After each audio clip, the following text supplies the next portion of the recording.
I don't just talk about other people's stuff, I also make my own. Books in particular. To date, I have 4 books you can check out on Amazon. Operation Red Dragon: The Daikaiju Wars Part 1, Occult Mafia, Emerald of Maddox City, and the short story collection Assorted Absurdities, Tales of Kaiju Punk and Other Genres. Hop on down to the description for Amazon links to all 4 books. Enjoy whichever ones you read, and enjoy the video. Hello, ladies and gentlemen. I'm the Omni viewer, and there's been an update regarding the whole recent Roald Dahl controversy. If you're just tuning in, here's the scoop.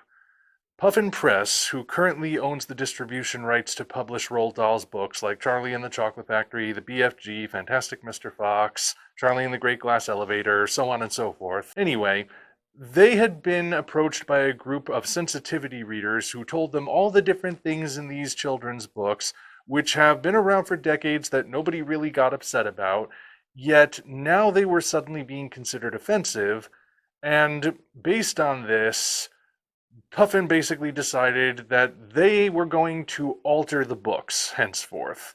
They were going to remove certain passages, change certain words, all without Roald Dahl's consent, of course, because Roald Dahl is deceased in this point, and that henceforth that was going to be the new track, if you will. Those would be the versions of the stories that went forward.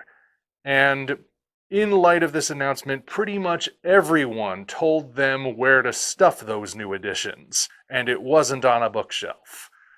They were all livid about it, myself included. A lot of us, whether it struck me, especially personally, because I'm a writer and I know what it feels like to pour your heart and soul into something, and to think that somebody down the line could just look at it and say, well, this isn't going to do anymore, so I'm going to change it and make it perfect, that just got to me.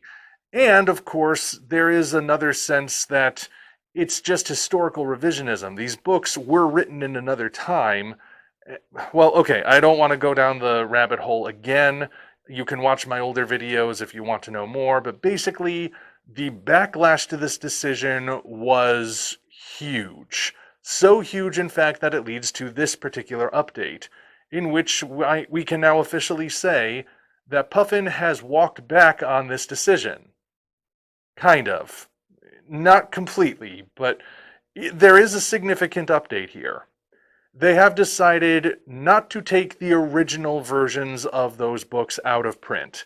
They're still going to release the revised editions, but they're also going to keep the original unaltered editions in circulation under the classics line, I believe. So there are going to be 2 different versions of these stories out there now. So does that mean we've won? Kind of. It means we've won the battle, but the war still rages on, especially considering that on the heels of this announcement, it was then announced that James Bond books, the original ones by Ian Fleming, are also going to be altered, which is even more ridiculous, because if there is one book series in the world that cannot be made politically correct or woke or whatever you choose to call it, it would be the James Bond series, believe you me. Like, they're making minor changes here and there, mostly regarding racial terms that were considered acceptable at the time, but of course haven't aged well now. And I'm not saying those terms are correct to use now, but again, we're talking about history here. We're talking about books from another time. If you're sanitizing history, you're really making a huge mistake. And that's a huge rabbit hole to get into. But basically, it's a ridiculous change, especially considering that they're changing those elements, but presumably they're leaving a lot of other things the same, which, if you know anything about what those original books are like, yeah, they're still going to be offending a lot of the people that these changes are being made for. However, the Roald Dahl thing does give me some form of hope because it kind of presents us with an interesting opportunity. It's not all that common for there to be 2 different versions of the same thing out in circulation in this particular circumstance, if you will. Sure, there have been multiple editions of other things in the past. You have a theatrical cut of a movie, and then they release the director's cut. Or if it's Blade Runner, they'll release like 3 or 4 more cuts after that until they make up their minds. But that's not really. Those changes aren't really being made in order to satisfy people who think the original is offensive somehow. It's being done by the people who originally made that stuff because they feel like there's a better version of it, and the theatrical version was basically just the version they were told to make by the studio. That's why it's called director's cut. It's the director making these decisions. But with this, we have a version that was supposed to replace the originals and be completely sanitized while also not changing anything in the books that, well, like I said, I've already spoken about it. It's a ridiculous thing. But we also have the originals that people actually wanted. Now, here's the thing. Puffin is a company. Companies respond to money. And I am not the sort of person who would encourage anyone to buy things beyond their means or to spend money just for the sake of spending money. But if you are going to make purchases of these books, and you really want to send a message not just to Puffin, but to anyone else who's making this decision, then I would encourage you all to support the original books exclusively.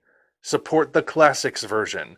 Leave the revised, sanitized editions to collect dust on the shelves or take up space in a digital file that will never be downloaded. I mean, I'm sure there are people who have already drunk the Kool-Aid that are going to support that version anyway, but I'm willing to bet that they are not enough and that more people want those originals. That is going to send a stronger message, I think. Again, I'm not the sort of person who's going to encourage you to just spend your money willy-nilly, but I'm going to say that if you want to buy these books because you don't have them yet or something, or you want newer versions because the old one is worn out, get the classic versions. That is my encouragement. I ultimately can't control what you do, but if we are to stop this, if we are to prevent the world from going full Fahrenheit 451, this is where we have to draw the line. If we don't, and we think that we can just draw the line somewhere else, eventually we'll forget to draw it at all, and the next thing we know, it'll be too late. And one last thing before I go. In speaking about these issues, it has come to my attention that there are still people out there who believe that censorship is something that is exclusively applied by governments against the people, that it can only ever be done by a governmental act, and that when anyone claims that a non-government entity, like a publishing house or a group of people who are painting over a mural, or some guy running a YouTube channel, have somehow blocked something or prevented something from being said, that doesn't count as censorship. One person who took this stance even told me, and I quote, "Definitions matter." And I agree, definitions do matter. So, here's a book full of definitions, a new Webster's Dictionary. Let's look at a definition, shall we? Let's see here. Where is it? Aha, here we go. Censor. First definition, noun. A person empowered to suppress publications or excise any matter in them thought to be immoral, seditious, or otherwise undesirable. Second definition, verb. To examine in the capacity of a censor. The adjective is censorial. And censorship, noun. The institution or practice of censoring. Now, isn't that curious? Nowhere in either of those definitions does it say that this is an act that can exclusively be practiced by a government. All it says is that you have to be empowered to do it. That means it can be practically anyone, from a politician all the way down to some nobody like me. So, we have proof that that definition is not correct, the government definition, that is. But why would people who support the idea of censoring books be putting forward a false definition of what censorship is, I wonder? A mystery for the ages, I suppose.